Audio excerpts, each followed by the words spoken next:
Wahyu pasal 9 ayat 1-6. Lalu malaikat yang kelima meniup sangkakalanya, dan aku melihat sebuah bintang yang jatuh dari langit ke atas bumi, dan kepadanya diberikan anak kunci lobang jurang maut.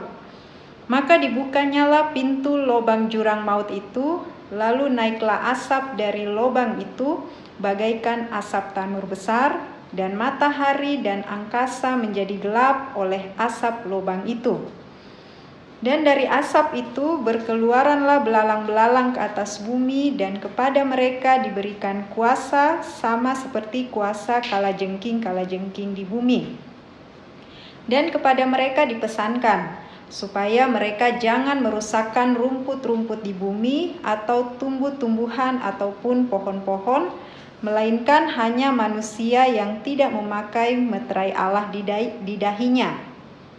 Dan mereka diperkenankan bukan untuk membunuh manusia, melainkan hanya untuk menyiksa mereka 5 bulan lamanya, dan siksaan itu seperti siksaan kalajengking apabila ia menyengat manusia. Dan pada masa itu orang-orang akan mencari maut, tetapi mereka tidak akan menemukannya, dan mereka akan ingin mati, tetapi maut lari dari mereka. Kemudian Wahyu 9 ayat 13-16.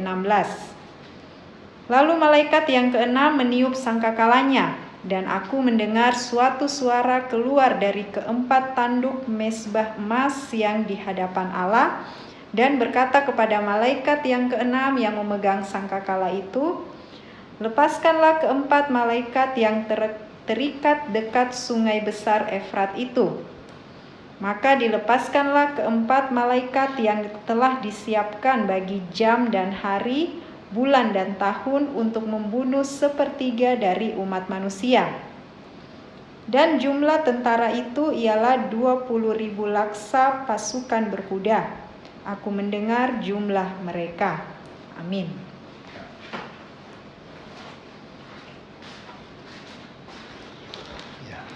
Bapak, Ibu, saudara-saudari, dan adik-adik yang dikasihi Tuhan, marilah kita simak, kita ambil pelajaran dari firman Tuhan di Wahyu pasal 9 ini tentang apa yang dilihat Rasul Yohanes pada waktu ia dibuang sebagai narapidana di Pulau Patmos. Yang buang dia adalah pemerintah Romawi yang pada waktu itu kaisarnya bernama Domitianus ya. Karena apa Rasul Yohanes dibuang ke Pulau Patmos? Karena dia memberitakan Injil, berita kesukaan tentang Tuhan Yesus ya. Nah, marilah kita belajar apa yang dilihat Rasul Yohanes. Pada waktu itu Tuhan memperlihatkan Rasul Yohanes, seorang malaikat meniupkan sangkakala trompet yang kelima. Kita sudah bahas di waktu yang lalu, minggu-minggu yang lalu, di tahun lalu, tahun 2022, peniupan sangkakala atau trompet yang pertama, kedua, ketiga, sampai keempat. Dan peniupan sangkakala atau trompet 1 sampai 4, di situ menggambarkan Tuhan sedang menghukum alam ini. Kenapa alam ini dihukum? Karena kena kutuk waktu Adam dan Hawa berbuat dosa, alam juga kena kutuk. Jadi dari alam ini banyak terjadi hal-hal yang Tuhan hukum lewat sangkakala 1 sampai 4. Dan sekarang apa isi dari sangkakala kelima dan keenam? Peniupan sangkakala kelima keenam tadi sudah dibaca oleh Saudari Gevi, di mana pada peniupan sangkakala kelima, Rasul Yohanes melihat ada bintang jatuh dari langit. Apa itu bintang jatuh dari langit? Itulah yang Tuhan Yesus katakan, aku melihat iblis jatuh dari langit. Jadi yang jatuh dari langit ini bukan bintang ya, iblis yang dibuang oleh Tuhan Yesus dari surga. Dan waktu dia dibuang dari surga, dia membuka kunci. Dengan kunci dia buka jurang maut. Jurang maut itu adalah tempat setan-setan dikurung ya. waktu mereka berontak dulu, dikurung, dipenjara oleh Tuhan di jurang maut yang bernama Ebis ya. Dan waktu dibuka kunci jurang maut ini, pintu jurang maut, keluarlah belalang-belalang ya. Belalang-belalang ini bentuknya aneh-aneh ya. Badannya seperti kuda, baru pakai mahkota emas. Dan mereka diperintahkan untuk menyiksa manusia yang ada di bumi pada waktu itu, pada peniupan sangkakala kelima selama 5 bulan. Dan diperintahkan jangan merusakkan tumbuh-tumbuhan, pohon-pohon jangan dirusakkan. Siapa ini belalang yang bentuknya aneh-aneh ya? Kalau kita baca tadi, badannya berbentuk kuda. Waduh, belalang badannya bentuk kuda, baru pakai mahkota emas. Dan mukanya pakai apa? Seperti rambut perempuan. Dan dia punya ekor itu seperti ekor kalajengking. Jadi ini apa? Adakah belalang yang bentuknya begini? Ini bukan belalang, Bapak Ibu Saudara-saudari, karena belalang yang disebut oleh Rasul Yohanes ini dari jurang maut. Siapa dia? Setan-setan, roh-roh jahat yang dibuka oleh iblis, Lucifer, sehingga keluarlah yang dikatakan oleh Yohanes, Rasul Yohanes, belalang-belalang. Itu bukan belalang ya, itu roh-roh jahat, setan-setan. Nah, di masa kesusahan 7 tahun, 3,5 tahun terakhir dibukalah kunci jurang maut ini, sehingga malaikat setan-setan dari jurang maut yang bentuknya katanya disebut belalang tapi besarnya kayak kuda. Tidak ada belalang besar seperti kuda ya.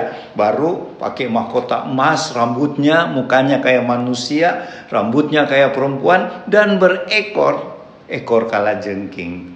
Itu bukan belalang, itu setan-setan ya. Dan setan-setan ini diperintahkan untuk menyiksa manusia 5 bulan lamanya. 5 bulan cukup lama ya. Apa maksud Tuhan di sini? Supaya manusia bertobat. Tuhan masih Maha Pengasih dan Maha Penyayang, menyadarkan manusia cepat bertobat sebelum nanti sangkakala ke-7 berbunyi, sudah tidak ada lagi pengampunan, tidak ada lagi pertobatan. Tadi kan kita sudah bahas sangkakala 1 sampai 4 ditiup ya. Sekarang 5, 6. Setelah sangkakala ke-7 nanti ditiup, tidak ada lagi pengampunan. Di situ murka Tuhan lebih dahsyat lagi, berbentuk apa? Murka Tuhan, cawan murka Allah 1 sampai 7 lagi. Jadi kalau ada yang bertanya, Bapak Ibu Saudara-saudara, kok Tuhan sampai begitu? Ini adalah jawaban doa-doa kita, doa-doa orang percaya yang melihat umat Tuhan dianiaya. Kita lihat saja, ada gereja-gereja yang dibakar, umat Tuhan dianiaya di negara-negara tertentu, di Tiongkok, di mana lagi. Nah, mereka berseru-seru kepada Tuhan. Itu makanya waktu sangkakala ke-6 mau ditiup, ada mesbah emas di hadapan Allah, ada suara. Di suara itu berkata, lepaskanlah ke-4 malaikat yang terikat dekat sungai Efrat. Saya baru lihat baru-baru ya di YouTube, ada suara-suara di tepi sungai Efrat, dan itu diduga 4 malaikat ini yang nanti pada sangkakala ke-6 akan dilepas. Dan ketika sangkakala ke-6, trompet ke-6 ditiup, ke-4 malaikat yang memang dipenjara di sungai Efrat. Di mana itu sungai Efrat? Di Irak ya, Baghdad, dekat Baghdad ya. Itu dilepas. Tapi saya lihat di video YouTube ada suara-suara waktu di syuting itu dekat sungai Efrat. Dan menurut orang, benar atau tidak saya tidak tahu ya, itu suara ke-4 malaikat yang akan dilepas nanti. Malaikat ini siapa? Malaikat-malaikat jahat. Mereka tadi waktu berontak sama Lucifer, mereka dibuang. Ada yang dibuang di jurang maut, ada yang di sungai Efrat. Dan tunggu waktunya nanti mereka dilepas. Dan pada sangkakala ke-6 ini mereka dilepas. Tapi kita bahas dulu yang sangkakala ke-5 tadi, itu setan-setan ya, yang dilepaskan oleh Lucifer dari jurang maut. Itu yang menyiksa manusia selama 5 bulan. Siapa yang disiksa? Manusia-manusia yang ada di bumi yang tidak mau terima Tuhan Yesus sebagai Tuhan dan Juru Selamat. Ternyata pada waktu itu nanti, itu kita tidak alami ya, kita sudah mengalami pengangkatan. Masih banyak orang menolak Tuhan Yesus sebagai Tuhan dan Juru Selamat. Makanya Tuhan berikan kesempatan untuk dihukum. Supaya maksudnya yang lain bertobat. Nah itu ya, jadi 5 bulan setan-setan yang berbentuk belalang itu, yang besarnya kayak kuda, rambutnya kayak rambut perempuan, dan punya ekor kayak kalajengking. Ini seram sekali ya. Ini setan saya belum pernah ketemu. Selama kita usir-usir setan, kami, opa dengan oma tidak pernah ketemu setan ini. Kenapa? Karena mereka masih di jurang maut, di ebis, mereka masih di penjara. Nanti pada peniupan sangkakala ke-5 baru mereka dilepas. Dan kita lanjut di sangkakala ke-6. Sangkakala ke-6 ketika ditiup, dilepaslah keempat malaikat yang ada di sungai Efrat yang sudah waktunya dilepas. Setelah mereka dilepas, apa mereka buat? Mereka mengumpulkan bangsa-bangsa untuk berperang. Dan waktu peperangan terjadi di sangkakala ke-6 ini, dikerahkan satu pasukan yang berjumlah 20 laksa ya, 20.000 laksa. Satu laksa itu jumlahnya 10.000. Jadi kalau tentara yang mau berperang itu 20.000 laksa kali 10.000, berapa jumlah prajurit itu? Tentara yang dipakai iblis 200 juta orang. Tentara 200 juta orang. Yang punya tentara sebesar 200 juta tidak ada ya. Yang punya sekarang baru negara Tiongkok. Negara Tiongkok punya prajurit 200 juta. Jadi penggenapan nubuat ini sudah mulai kelihatan. Dan kalau menurut nubuat di peniupan sangkakala ke-6 itu, sungai Efrat menjadi kering.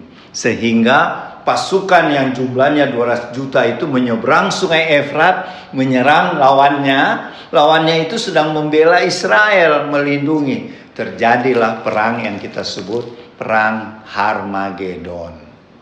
Itu perang terakhir ya, sebelum Tuhan Yesus datang untuk kedua kali dan tahap kedua di Bukit Zaitun. Bukan yang pertama, tahap pertama itu kita mengalami rapture, pengangkatan. Kedatangan yang kedua, tahap kedua, Tuhan Yesus menjejak kakinya di Bukit Zaitun dan Bukit Zaitun terbelah dua. Nah, sebelum ini terjadilah perang Armageddon ya. Yaitu yang di sangkakala ke-6 tadi. Apa maknanya buat kita? Supaya kita tidak mengalami penderitaan yang hebat di sangkakala 1 sampai 6 ini, marilah kita hidup kudus, hidup dalam kebenaran firman Tuhan. Kita tetap memuji, menyembah Tuhan, membangun hubungan yang akrab dan intim dengan Tuhan dengan cara setiap pagi kita berdoa, kita baca firman-Nya, kita memuji menyembah Dia, maka terjalinlah hubungan kita yang akrab dengan Tuhan sehingga satu saat waktu peristiwa pengangkatan kita mengalami pengangkatan. Dan kita tidak mengalami itu sangkakala 1 sampai 7, apalagi cawan 1 sampai 7 kita tidak alami. Demikianlah pesan firman Tuhan tentang peniupan sangkakala ke-5 dan ke-6. Semoga ini menjadi berkat, menjadi peringatan buat kita semuanya ya. Dan berikut ini Oma Palar akan melengkapi apa yang Opa sampaikan ya tentang sangkakala ke-5 ke-6. Selamat siang Bapak Ibu, saudara-saudari tim Warlot di rumah. Kita berjumpa lagi pada hari ini. Dalam perjumpaan ini kita membaca dari firman Tuhan yang tadi Opa sudah katakan. Saya hanya menambahkan sedikit, ya. Saya tidak mengulangi, cuma menambahkan. Saya membaca ini, firman hari ini mengenai sangkakala terfokus di situ. Saya merenungkan, saya membaca bacaan hari ini.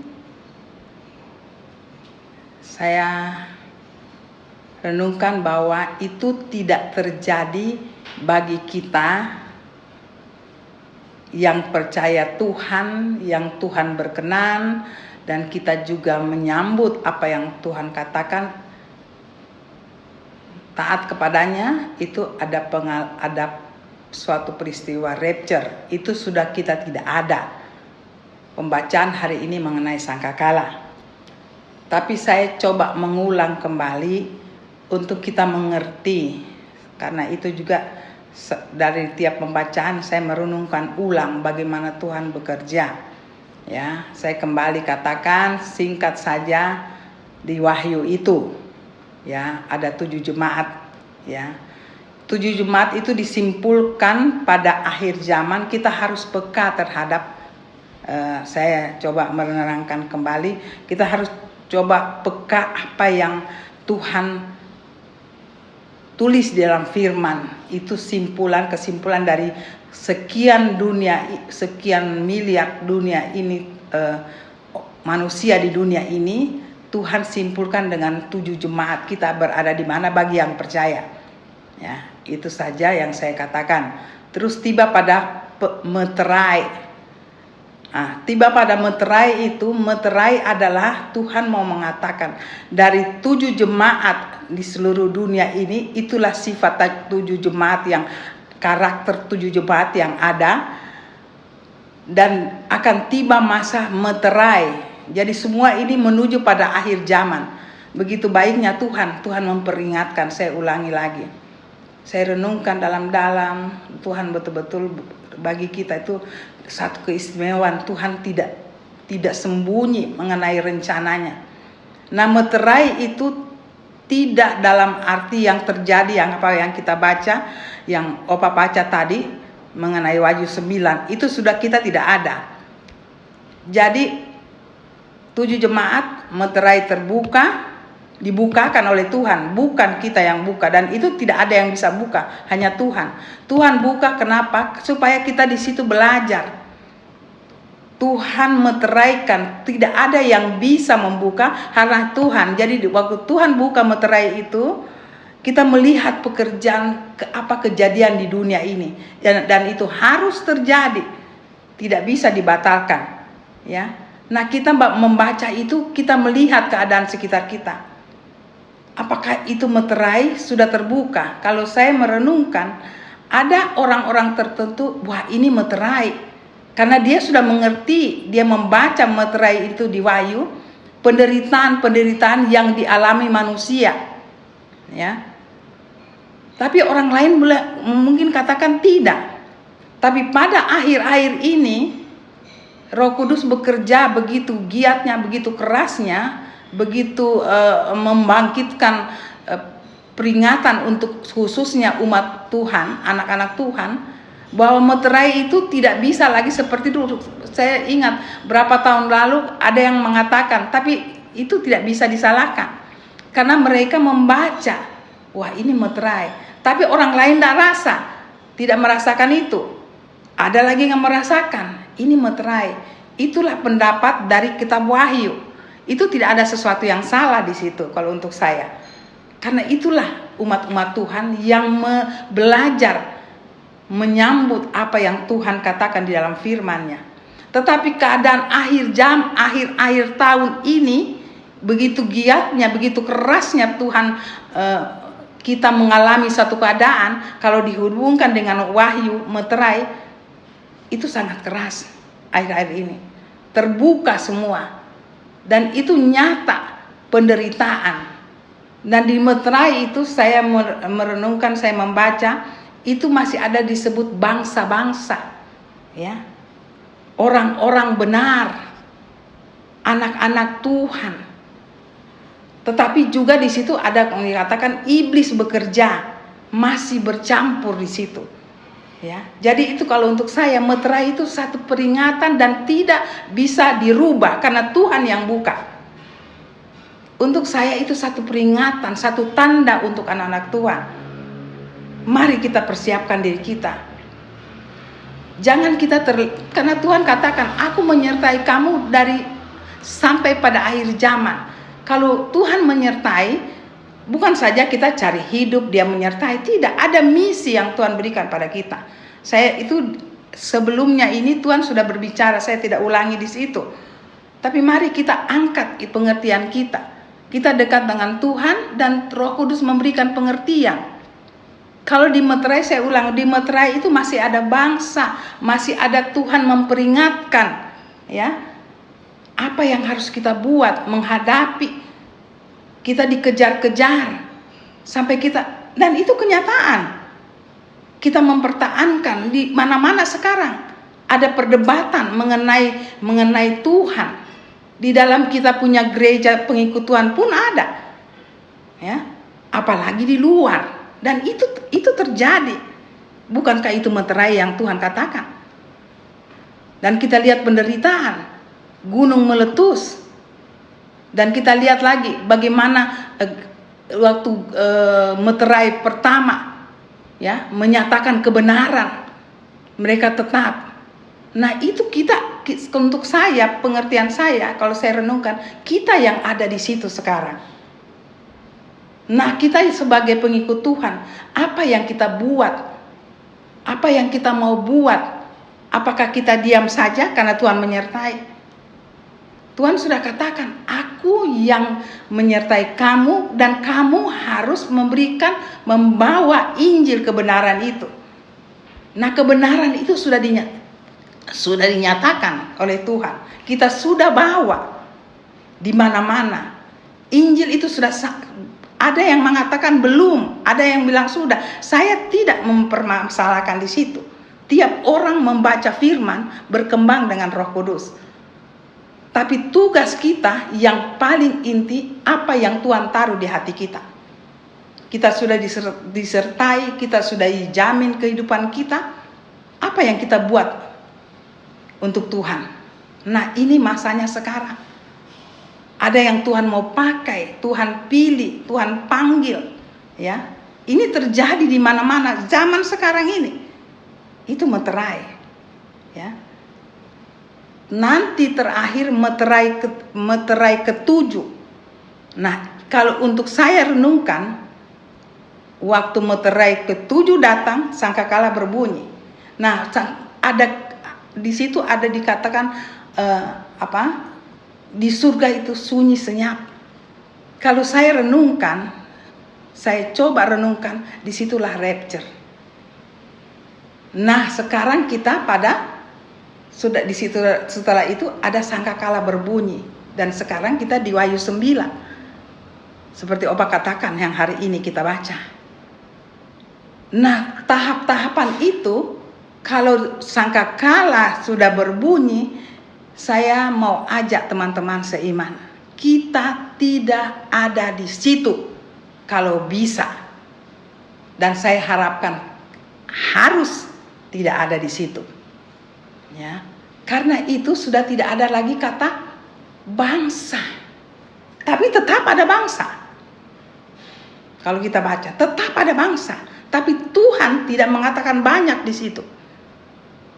Saya merenungkan di situ otoritas Tuhan sangat keras.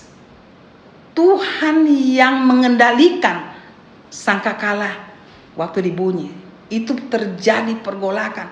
Hanya Tuhan yang punya tangan turun waktu itu. Tidak bisa. Manusia tidak bisa bikin apa-apa. Itu hukuman. Apa yang kita baca hari ini, yang Opa katakan terangkan, itu sangat ngeri. Jadi yang belum terjadi, kayak sampai pembacaan hari ini, yang belum terjadi itu sangkakala berbunyi. Dan meterai ketujuh. Jadi itu saya coba renungkan. Jadi apa meterai, saya kembali lagi ya. Saya mungkin tidak sistematis, tapi saya maju, saya kembali lagi ya. Saya harap ibu-ibu, bapak ibu, teman-teman di rumah bisa mengerti, karena saya nalar saya saja yang mengingat, merenungkan apa yang Tuhan yang kita baca hari ini. Tuhan, Engkau sungguh baik bagi kita umat-Mu. Jadi saya ajak bapak ibu di rumah, teman-teman semua, coba kita renungkan. Kita masih ada di meterai itu. Tetap hidup susah. Ya, kata susah itu dunia. Saya boleh bersaksi, daging kita susah, tetapi kita punya rohani. Roh kita harus dekat dengan Tuhan. Dan saya bersaksi, mulai keluarga saya, kesusahan ada kata dunia, tetapi di dalam Tuhan kita dipenuh damai sejahtera. Dan jaminan hidup itu ya dan amin. Ya, kalau kita dekat dengan Tuhan, luar biasa. Saya tidak mau buka. Kalau saya buka kesaksian saya mengenai bagaimana Tuhan, ya, dengan mata kita menjamin anak-anaknya, mata jasmani, menjamin anak-anaknya hidup di dalam jasmani. Kelihatan tidak ada, tapi ada. Saya bisa bersaksi itu. Tapi tidak untuk waktu sekarang. Cuma saya mau katakan apa yang Tuhan katakan, saya menyertai kamu sampai akhir zaman. Itu ya dan amin. Mari Bapak Ibu, kita masih ada di dalam masa meterai dibuka. Tiap orang punya, saya ulangi lagi, tiap orang punya kata pengertian meterai dibuka masing-masing. Tetapi Tuhan di zaman sekarang ini, akhir kita menuju akhir zaman ini yang sementara berjalan, ya, kita ada di situ dan makin jelas meterai itu terbukti di dalam kehidupan kita, ya. Tapi terkontrol oleh Tuhan. Dia memperkenalkan kehidupan tidak makin baik, tetapi makin sulit.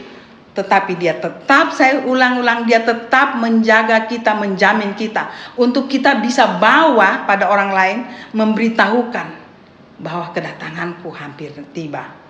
Ya, jadi malam ini kita membaca sangkakala yang kelima dan keenam. Saya mengajak Bapak, Ibu, teman-teman, tim Wadot di rumah, jangan kita ada di masa sangkakala berbunyi. Karena itu beribu-ribu kali penderitaan dan kita tidak bisa buat apa-apa. Memang ada anak-anak Tuhan yang sengaja, yang Tuhan izinkan tinggal, tapi itu otoritas Tuhan. Tapi kalau daging kita berbicara, roh kita saat ini, Tuhan, kalau bisa kita jangan ada di situ. Ya, ada anak-anak Tuhan yang tertinggal juga karena mereka tidak taat. Saya ulangi, teman-teman, jangan kita ada waktu masa sangkakala berbunyi. Ya, itu masa yang paling sulit. Dan anak-anak Tuhan sudah pada anak-anak Tuhan yang sudah Tuhan pilih untuk naik pada rapture kedua, rapture dia Tuhan panggil untuk naik ke surga, itu sudah berlangsung. Jadi mari kita ajak pribadi kita ajak keluarga kita, hiduplah di dalam Tuhan, makin intim dengan Tuhan, makin peka dengan Roh Kudus, dan kita bisa melihat zaman ini dengan mata Tuhan supernatural, lebih jauh daripada apa yang kita tangkap sebagai manusia, pengertian kita. Itu saja yang saya bisa sampaikan, hanya melengkapi step by step Tuhan bekerja sampai pada kedatangannya yang kedua kali. Ya, itu saja. Terima kasih, kiranya Roh Kudus memberikan pengertian lebih lagi. Setelah saya mengatakan menyempurnakan ini, saya berharap itu menjadi satu sukacita, karena Tuhan berbicara banyak. Bapak Ibu di rumah, bertanyalah pada Roh Kudus, melalui Roh Kudus. Roh Kudus akan terangkan. Lebih baik, lebih dan lebih lagi indah kalau Bapak dengan Ibu betul-betul hidup bersama Tuhan. Dia akan terangkan lebih lagi apa yang saya terangkan hari ini. Tuhan memberkati. Sampai kita ketemu. Maranatha.